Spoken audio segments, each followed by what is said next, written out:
Unser Leben lang wurde uns Geschichte vermittelt. Das Erste, was wir in der Schule gelernt haben, war, dass Geschichte eine Wissenschaft ist, die Zeit und Ereignisse festhält, um sie für kommende Generationen zu bewahren. Was uns in der Geschichte allerdings nicht vermittelt wird, ist, dass die Geschichte im Laufe der Zeit immer anfälliger für Interpretationen der Mächtigen wird, die diese verdrehen und verbiegen, wie es ihnen gefällt. Kann Geschichte noch als Wissenschaft bezeichnet werden, wenn eine solche Verdrehung der Tatsachen möglich ist? Suočavanje s prošlošću je prihvaćanje događaja onakvim kakvi jesu, bez obzira na naše mišljenje o njima. Razmišljati o posljedicama svih događaja koje su se desile u prošlosti. Dakle, ne učiti samo puko datume i bitke, ubistva, nego učiti neku drugu pozadinu, sociološku, psihološku nekog događaja. Pa suočavanje s poviješću je u biti shvaćanje da je povijest, koliko god je ona teška, koliko god je ona u biti, kako bi to rekao, loša, da još uvijek možemo izvući dobru pouku iz svega što se desilo u povijesti i da to isto ne ponovimo u našoj budućnosti. Prvo moramo da priznamo šta su naši sunarodnici radili, recimo, da sagledamo i šta su drugi radili i da pogledamo to iz neke objektivne perspektive. Pošto ako stalno gledamo iz neke subjektivne perspektive, uvijek će tu biti upletene neke emocije ili krivice ili mržnje ili, ne znam, ja se osjećam osuđeno nekada i ne bih trebala. To treba da se gleda više objektivno i onda da donekle dođemo do nekog zaključka kako da se ponašamo u budućnosti. It means to inform myself about what happened and to talk to as many people as I can who know about this topic. Suočavanje sa ličnim, ali i tuđim iskustvima. To je znači bukvalno stavljati se u nečije, ali i tuđe cipele. Kako bi ne samo imali svoja lična iskustva svoje porodice, ali kako bi barem pokušali razumjeti šta su to drugi ljudi preživjeli u historiji i kako bi njihovu patnju, ali njihova iskustva mogli da razumijemo na svojoj koži. Smatram da moramo biti svjesni što se dogodilo, kako se dogodilo i da to neće nestati. I da će zauvijek postojati ta neka mrlja na nama. I ako ćemo mi to skrivati, izazivat ćemo daljnje sukobe. Ako mi to prihvatimo i kažemo, ok, to je dio nas, to je dio naše kulture, to je dio svega što su proživjeli naši preci, onda možemo dalje rasti, razvijati se. Ja kao pripadnik određenog naroda treba da budem spreman da prihvatim greške koje je moj narod uradio. Svaka država je u nekom trenutku pravila ozbiljne greške i ozbiljne zločine. I ja treba da budem spreman da prihvatim to, a ne da konstantno okrivljujem drugu stranu i da konstantno proglašavam sebe žrtvom.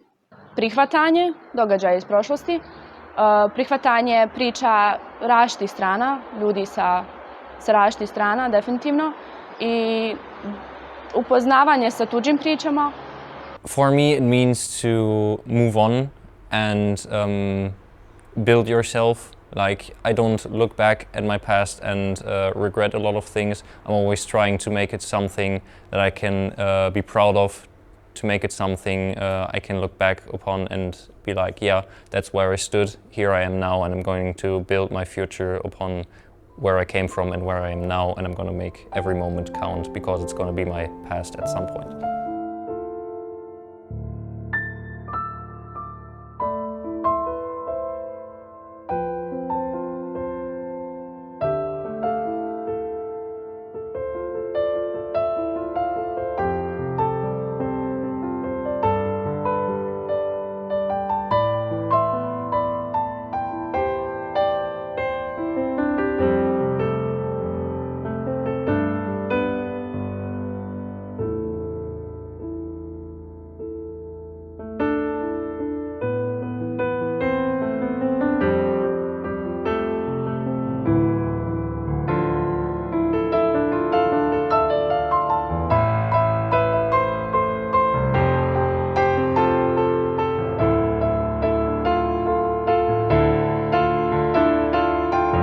Die Vergangenheit ist die Bürde der Gegenwart.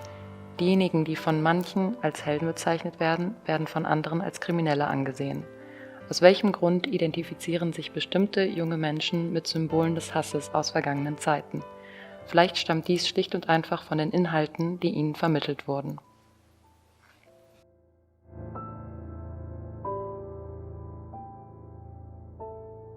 I ljudi se mnogi poistovjećuju, nalaze u nekim aspektima koji su možda mrtvi već desetljećima, ako ne i stoljećima.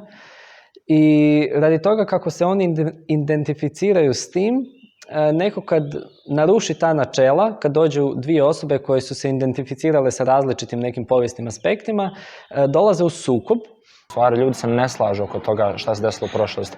Pogotovo toga zato što su zaraćene strane ili strane koje su bile na drugim stranama u ratu, ne mogu se nakon rata, to jest u miru, složiti ko je bio u pravu. Tako da nakon rata postoje mnoge verzije, alternative ili različite historije oko toga šta je bilo, šta je ispravno. They weigh heavy with all of us, and there is still a generation alive that witnessed all of these events. So of course the discussion between the old generation and the new generation is going to spark conflict all the time. I mislim da je ta podjela direktno proizašla iz Drugog svjetskog rata, što se vidi kroz, na primjer, kontinuitet u posljednjih par godina revizije istorije. Ali u biti uvijek se traži nekakav neprijatelj naroda. I uvijek, zato što u biti kroz povijest je uvijek tako bilo. Uvijek smo imali neko ko je bio ili mi ili oni. Zato što se često istorijski događaji iskorišćavaju u neke političke svrhe i često se manipuliše nekim datumima, brojevima, događajima.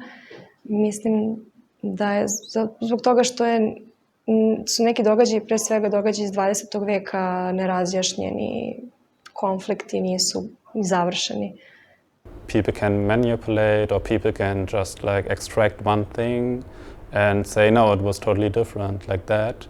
And then you have already a conflict. And when you mix that conflict with politics, with political interest, with like a group like want to benefit out of another group, I think there you have the problem which makes like an arena for conflicts and for arguing. Zato što je historija još jedan od instrumenata koje politika koristi zajedno sa religijom. Instrumentalizira ih u svoje svrhe, tako da u biti radi se o čistim interesima ljudi na vladajućim pozicijama.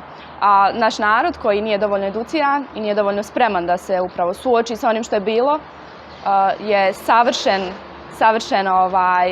savršena neka podloga za manipulaciju.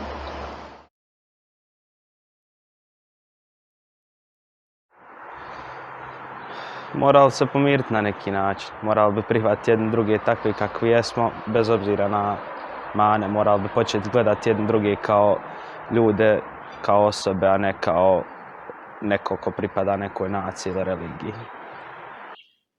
Pa trebali bi razumjeti jedni druge. Trebali bi u biti učiti iz prošlih grešaka i shvatiti da je jedini korak naprijed i korak izvan ove rupe u kojoj se trenutno nalazimo je shvatiti da smo na kraju krajeva svi ljudi i trebamo razumjeti jedni druge i razumjeti tuđe probleme i kroz razumijevanje tuđih problema riješiti svoje. Da nađemo zajednički jezik, da otvoreno pričamo o nekim temama koje su možda kontroverzne ili su škakljive, bolne. A to je uopšte nije lak zadatak.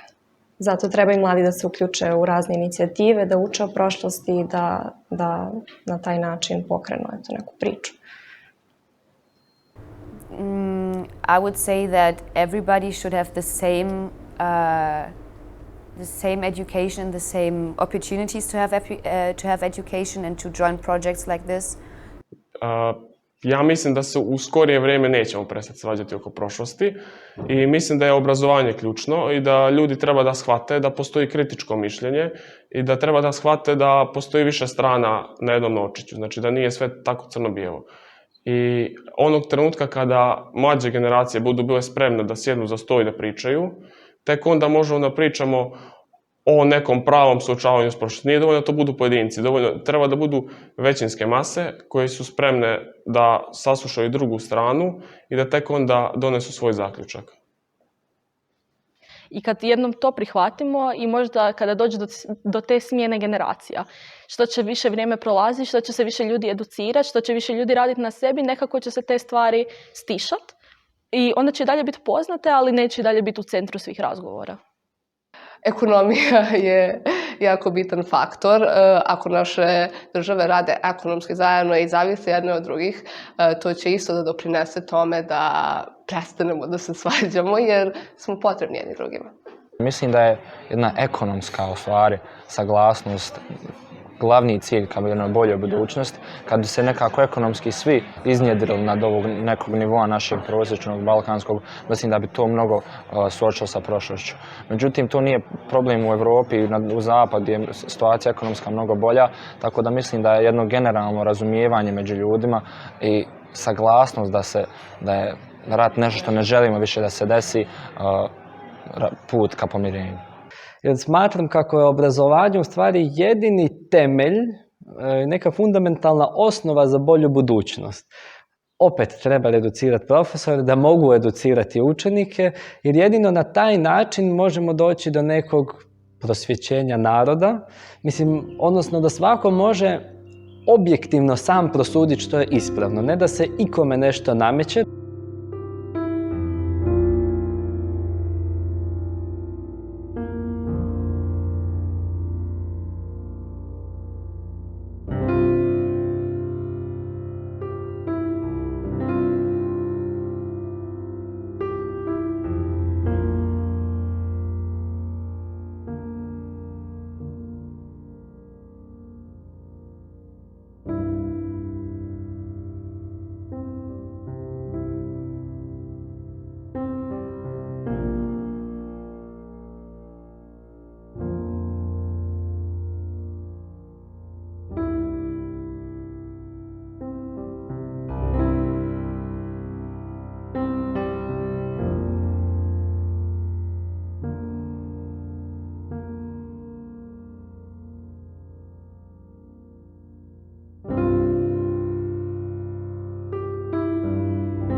Pa smatram da je izuzetno važno da mladi ljudi uče o povijesti, samo da se ta povijest obrađuje na malo drugačiji način no što se obrađuje danas, odnosno više kroz neko razumijevanje emocija, nego kroz suhoparne činjenice i godine, odnosno kako bi se ljudi mogli poistovjetiti s tim. Kažu da je povijest učiteljica života, a upravo može nas naučiti samo ako to razumijemo. Mislim da ne možemo da razumemo sadašnjost kakva jeste ako ne razumemo šta je bilo ranije. I think it's important because it's a great teacher. We can learn a lot from the past and make it help to not repeat mistakes from the past. It's important to never forget where we came from and to move on. There's a lot to still uncover from the past. We don't know everything yet, and there's always new material for discussions, and I think the discussion itself is really fun. Jako puno mladih ljudi živi u prošlosti. Samo zbog toga što njihovi roditelji, njihovi djedovi i bake govore o tome i oni znaju samo njihovu stranu priče. I ta njihova strana priča je jako subjektivna i oni onda idu dalje u život i u svijet sa tim svojim stavovima što budi jako velike neke kontroverze. I smatram da je onda bolje da se mi svi na neki način educiramo o tome i da znamo što se dogodilo, barem neke opće činjenice, čisto da možemo sami stvoriti svoje stavove i svoje mišljenje i onda sa time ići dalje, a ne da mi budemo na neki način samo projekcije onog što nama govore naši roditelji, bake, djedovi ili bilo tko nam je u bliskoj okolini. U biti to je jedini način da se borimo sa svim ovim što se događa danas. Lekcije znamo da nismo naučili, ali još uvijek nije kasno da krenemo na taj put. I think it is important, not just for young people, but for most of us, to understand each other better, to understand different viewpoints, and for oneself to Yeah, understand opinions and like know where your own opinions might come from. Istorija je opšta kultura, tako da je izuzetno važno da se zna. Because it somehow connects us to the past and to our parents and grandparents and everything, and also because, yeah, obviously we can learn a lot from the past, and it helps us to design our future and prevent mistakes in the best case. Yeah, and I think without our past we wouldn't exist and we wouldn't live in the way we live right now. And if you understand what happened in the past, it's easier to understand why the world is working like it is right now. Naravno da mislim da je bitno za mlade ljude da uče o historiji, prvenstveno zato što se historija, pogotovo na Balkanu, našem području, mnogo puta ponavlja.